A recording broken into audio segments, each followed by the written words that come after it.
안녕하세요. 그럼에도 감사한입니다. 오늘 왠지 작년에 암 진단 받은 이후 지난 시간들이 떠올랐습니다. 예, 그래서 일기처럼 한번 적어보았는데요. 읽어봐 드리려고 영상을 켰습니다. 저의 희망은 사실은 제가 건강해져서 암 환자들에게 희망 메신저가 되는 게 저의 희망이에요. 네, 자, 그런 생각을 하면서 그냥 쭉 적어 보았습니다. 2020년 암 진단 받던 6월 나는 컨디션이 최상이었다. 모든 일이 생각대로 잘 풀리고 있었다. 몇십 년 동안 거듭된 사업 실패로 지은 빚도 다 갚았기 때문에 속도 후련하고 걸릴 게 없었다. 모아놓은 재산이나 남들처럼 집이 있는 것은 아니었지만 빚이 없는 것만으로도 날아갈 것 같았다. 2년 전부터는 유튜브를 하고 싶다는 내면의 욕구가 올라왔다. 잘할 수 있을 것 같았고 왠지 진짜 나의 할 일을 찾은 것 같았다. 그래, 북튜버로 성공해보는 거야. 왠지 생각만으로도 즐겁고 엔돌핀이 솟아오르는 느낌에 행복했다. 살면서 이렇게 강렬한 이끌림이 있었던 적이 없었던 것 같다. 암 진단 받기 3개월 전에 나는 산업단지에서 주야 교대 근무를 하고 있었다. 50대 고졸 여자로서는 나름 만족할 만한 240여만 원의 급여를 받고 있었다. 업무도 재미있었다. 무엇보다 시간이 무척 많이 나는 일이어서 읽고 싶은 책을 읽거나 공부할 수 있는 좋은 여건이었다. 이 직장을 5년 정도 더 다니면 적당하겠다 싶었다. 그 사이 재테크를 통해 어느 정도 저축하면서 작게나마 누울 집을 마련한다면 노후에 밥은 먹고 살 수 있겠다라는 안심도 들었다. 그때는 시골에 들어가 밭을 일구며 사는 것도 괜찮겠다라고 생각하며 희망의 문고리를 막 잡고 있을 무렵이었다.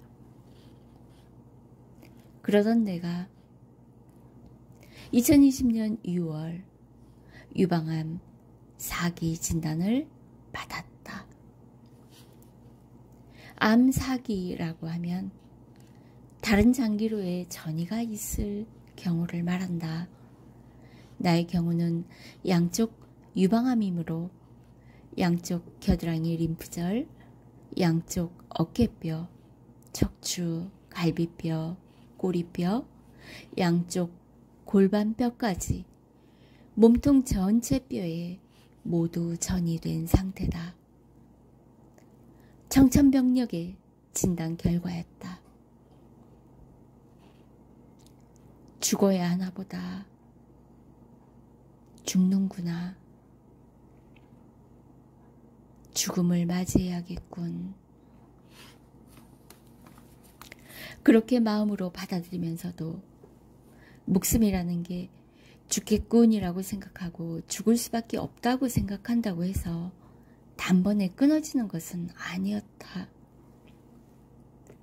입에 뭔가를 넣으며 동시에 숨도 쉬어가며 시간을 지속시키면서 가느다란 삶이 연장되었다.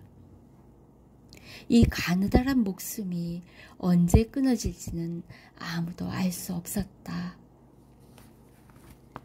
가까운 미래라는 것은 알겠으나 그 시점이 언제쯤인지는 가름할 수 없었다. 지금 이렇게 사는 것도 또 하나의 삶이라는 것을 알 수 있을 뿐이었다. 뿐만 아니라 본능적으로 암 치유에 좋다는 음식을 찾고 있었다. 암 치유에 좋다는 운동이나 생활 습관으로 바꾸려고 나의 몸이 저절로 움직이고 있었다.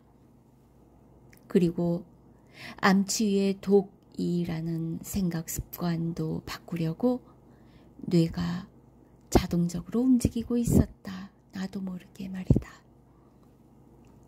이것이 생명력이 갖고 있는 본능이구나 라고 뼈저리게 느낄 수 있었다. 병원으로부터는 선항암을 권유받았다. 그러나 항암 치료의 부작용 때문에 고통스러울 수밖에 없는 삶이 진행된다는 것을 전부터 어렴풋이 알고 있었다. 내면에서 강한 거부감이 올라왔다. 병원의 압력, 가족을 비롯한 주변 지인들의 권유를 일단 거절하기로 마음먹었다. 그리고 항암에 대해 공부하기 시작했다. 그러다가 자연치유라는 것이 있다는 것도 알게 되었다. 나는 왠지 모르게 눈부시게 발전된 현대의학보다는 산속에서 진행되는 자연치유 쪽으로 훨씬 마음이 기울었다. 물론 산속의 자연치유센터에 가서 그런 프로그램을 경험해 본 적도 없었다. 있다면 어느 기독교 단체가 운영한다는 강원도 쪽의 자연치유센터에 거금 40만 원을 주고 하루 체험하러 갔다 온 적이 있었다. 역시 실망스러웠다. 그래서 그때부터 나는 독학으로 자연치유를 공부했고 실제 몸에 적용해 보았다. 그렇게 5, 6개월 동안 실험 삼아 내 몸에 이것저것 책에 나온 내용들을 적용해 보았다. 물론 크고 작은 시행착오도 있었다. 음식을 잘못 먹었더니 실제 암덩어리의 모양이 달라지는 것이 육안으로 확인될 정도였다. 놀라기도 했고 불안한 시간이기도 했다. 그러다가 6개월이 되면서부터는 내 몸을 파악하게 되었다. 그렇게 치유의 방향이 잡혔고 안정을 찾았다. 몸속 암세포는 그대로 있었지만 그 외의 정상세포들은 이미 더욱 건강해져 가고 있었다. 죽음을 받아들였지만 금세 죽지 않으니 어쩔 수 없이 행했던 자연치유이자 생활습관 바꾸기였다. 결과적으로 난 암 진단을 받기 이전의 나의 몸보다 더 건강해지고 있음을 여실히 느낄 수 있었다. 놀라웠다. 그리고 이런 과정을 통해 커다란 배움과 깨우침을 함께 느낄 수 있었다. 이런 배움과 깨우침을 나만 알고 있기 아깝다는 생각이 들었다. 한편으로는 야, 그래도 네 몸속 암은 그대로 있잖아. 그런데 뭘 그렇게 잘난 척하고 싶은 거야? 라고 나의 좌뇌가 소리쳤다. 그러면 기가 죽어 지냈다. 그러다가 깊은 잠에서 깨어난 새벽녘 눈을 채 뜨지도 않은 그 찰나에 오늘도 또 살아있네. 감사하다. 죽지 않아서. 그렇게 따뜻한 감정이 몸에 흐르면 나의 우뇌가 또 말했다. 야, 이 감사함과 감동과 이 축복의 느낌을 너만 누린다는 건 좀 이기적일 수도 있어. 모두에게 나눠주면 어떨까? 모두가 함께 누리면 더 좋지 않을까? 라고 이렇게 좌뇌와 우뇌가 계속 번갈아가며 나를 설득하고 있었다. 결국 나는 우뇌의 설득에 넘어갔다. 그래서 내가 할 수 있는 게 무엇일까 연구하다가 개나 소나 다 한다는 유튜브를 시작했다. 유튜브를 처음 시작한 때는 2월경이었다.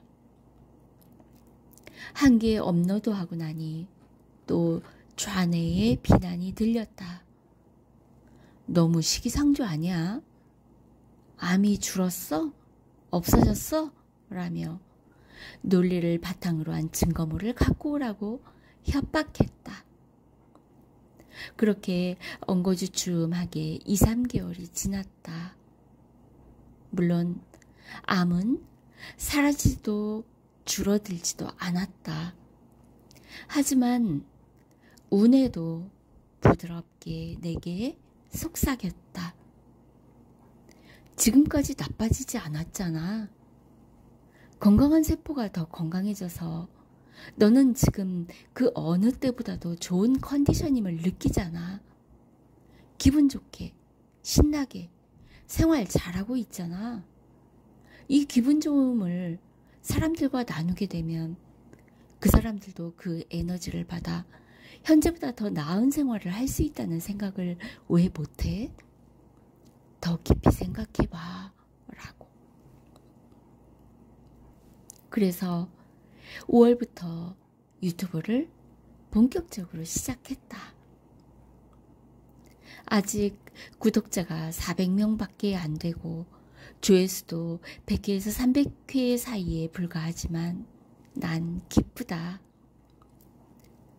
단 몇 명의 구독자일지라도 나의 유튜브를 기다리고 있다는 것 자체가 내겐 큰 의미이고 행복이다.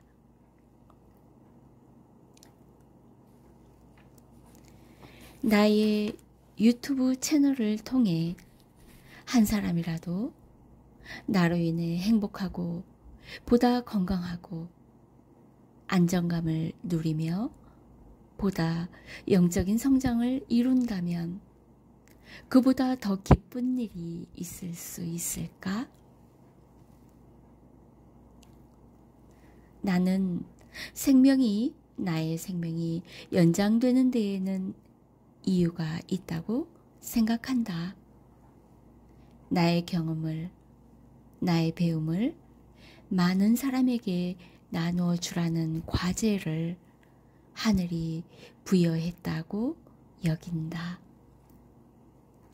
오래전부터 나의 가슴 가장 밑자락에서 이런 일을 수건해 왔음을 이제는 알 것 같다.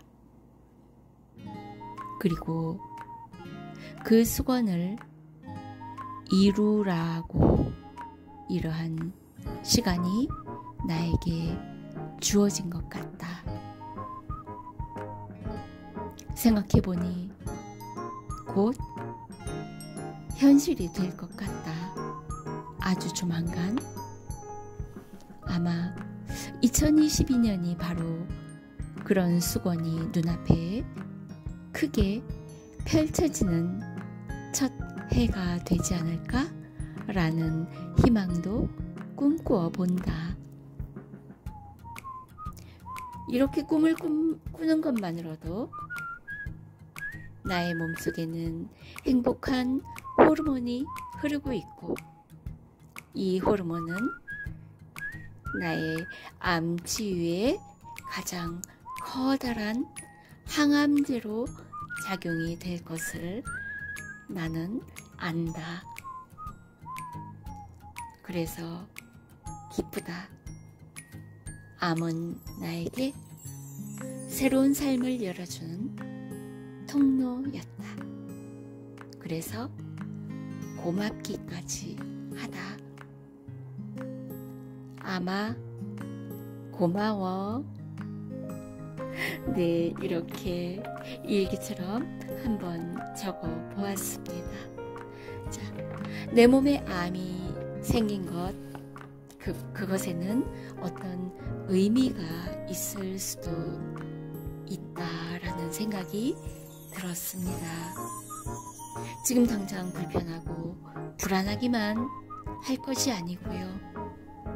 내 몸에 암이 찾아온 이 의미는 무엇일까 한 번쯤 생각해보는 시간을 가지셨으면 합니다. 네, 그러면 또 다른 숨어있는 의미를 발견하고요. 그래서 새로운 내가 생각지 못한 전혀 다른 삶의 통로가 열릴 수도 있어요. 네. 자, 여러분 어떻게 제 의견에 공감하시나요? 네. 오늘도 좋은 하루 되시고요. 네. 또 건강하게 새로운 내용으로 또 찾아뵙도록 하겠습니다. 끝까지 들어주셔서 감사합니다.